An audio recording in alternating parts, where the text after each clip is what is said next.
17 लोगों की मौत हो गई।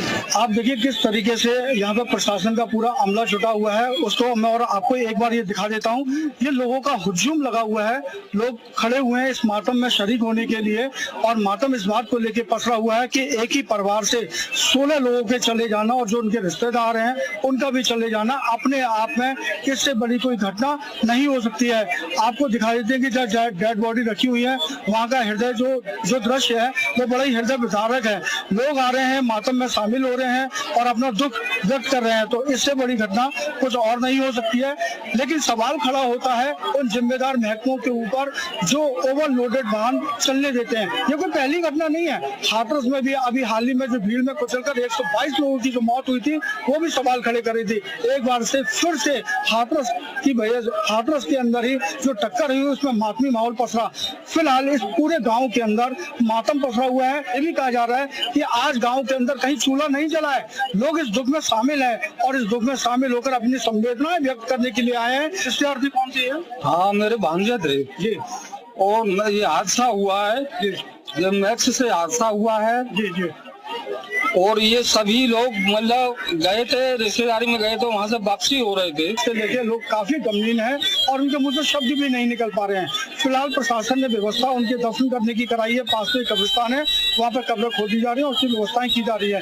लेकिन सवाल फिर से खड़ा होता है, आखिर इस हादसे के जिम्मेदार कौन है? प्रशासन को इनकी जाँच भी करनी होगी और दोषियों के ऊपर कार्रवाई भी करने की बात यहाँ के जो लोग हैं वो बात कर रहे हैं। आगरा से मनीष गुप्ता, जी मीडिया के लिए।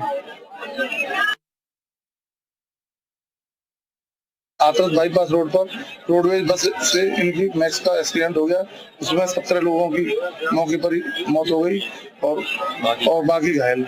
इसमें बच्चे कितने हैं? जिनके इसमें 6 बच्चे हैं और लगभग 4-5 लेडी हैं, बाकी के पुरुष। सरकार ने प्रशासन को मुआवजे घोषणा, सरकार ने मुख्यमंत्री राहत कोष से 2 लाख रुपए, प्रधानमंत्री राहत कोष से 2 लाख रुपए और घायलों को 50-50 हजार रुपए की आर्थिक माननीय मंत्री जी और देवानी विधायक जी को हमने अवगत हुआ है महिलाएं और पुरुषों की।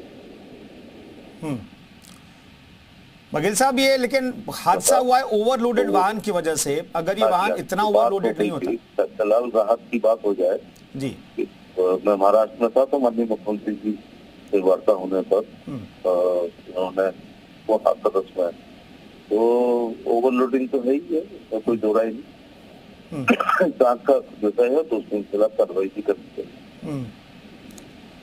ठीक है। एसपी सिंह जी, एसपी सिंह बघेल साहब, बहुत बहुत धन्यवाद हमसे बातचीत करने के लिए। एसपी सिंह बघेल कह रहे हैं कि इस पूरे मामले में जो घायल लोग हैं उनके बेहतर इलाज की व्यवस्था की जा रही है और पूरे मामले में जांच के बाद पता चल पाएगा कि आखिर हादसे की वजह क्या रही। मनीष गुप्ता हमारे सहयोगी मौजूद हैं और अलीगढ़ से हमारे सहयोगी मौजूद हैं अभिषेक माथुर, वहां पर घायलों को भेजा गया है। लेकिन आगरा का सबसे पहले रुख कर लेते हैं। मनीष, ये बहुत हृदय विदारक घटना और वहां के मंजर को शब्दों में बयां करना बेहद मुश्किल है, लेकिन फिर भी हम चाहेंगे कि वहां पर किस तरह का माहौल है आप बताइए, क्योंकि लापरवाही अगर पुलिस के स्तर से हो, आम लोगों के स्तर से हो और इस तरीके से हादसा होता है तो परिवार के लिए ये दुख झेलना बहुत मुश्किल हो जाता है। जी बिल्कुल, आपको बताऊं कुंदन, इस समय हम लोग थाना जो है खंदौली का जो चंद्रा गांव पड़ता है, जो जहां के लोग मतलब जो मौत हुई उनकी उसी गांव में है। यहाँ सबसे बड़ी बात है कि आज पूरे गांव के अंदर चूल्हा नहीं सुल रहा है। जाति धर्म को छोड़कर सारा गांव इस मातम में शामिल हुआ है, गमगीन माहौल में शामिल हुआ है।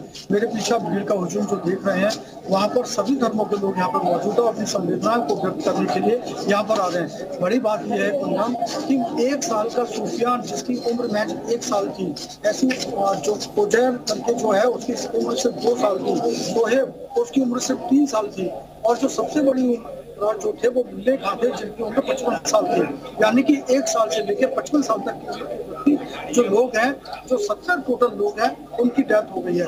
16 लोग तो एक ही परिवार के हैं, एक जो उनके संबंधी लगते थे पिछड़ करके वो फिरोजाबाद के थे और 16 लोग एक ही परिवार में। तो आप अंदाज लगा सकते हैं कि एक ही परिवार के 16 लोगों का अचानक से चले जाना कितना बड़ा वज्रपात होता है। वही इसी मुल्ले खां का जो परिवार है उनके ऊपर ये कहर बन के टूटा है और लोगों की जो मुख से शब्द नहीं निकल पा रहे हैं कि वो क्या संवेदनाएं व्यक्त करें। बस खामोशी के साथ यहाँ पे खड़े और मातम में शरीक है। रास्ते तो कब्रिस्तान है इनका, वहाँ पर उनको जो सुपुर्दगी खाक करने की तैयारी की जा रही है।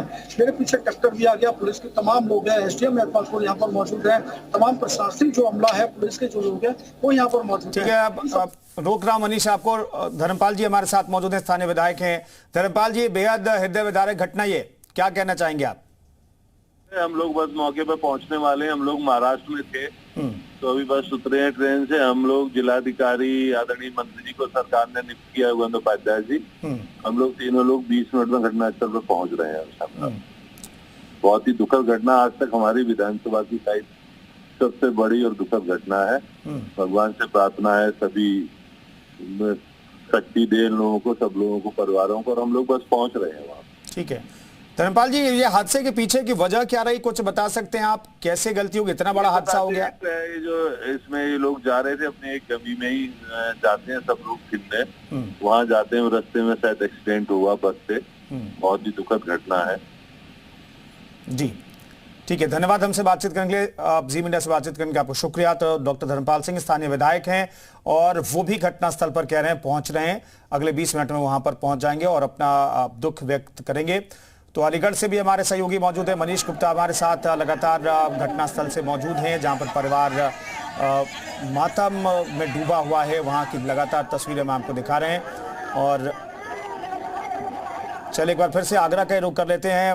मनीष, अभी तक कौन कौन सा अधिकारी वहां पर मौजूद हैं, क्योंकि ये बेहद दुखदायक घटना है और बड़ी घटना है ये?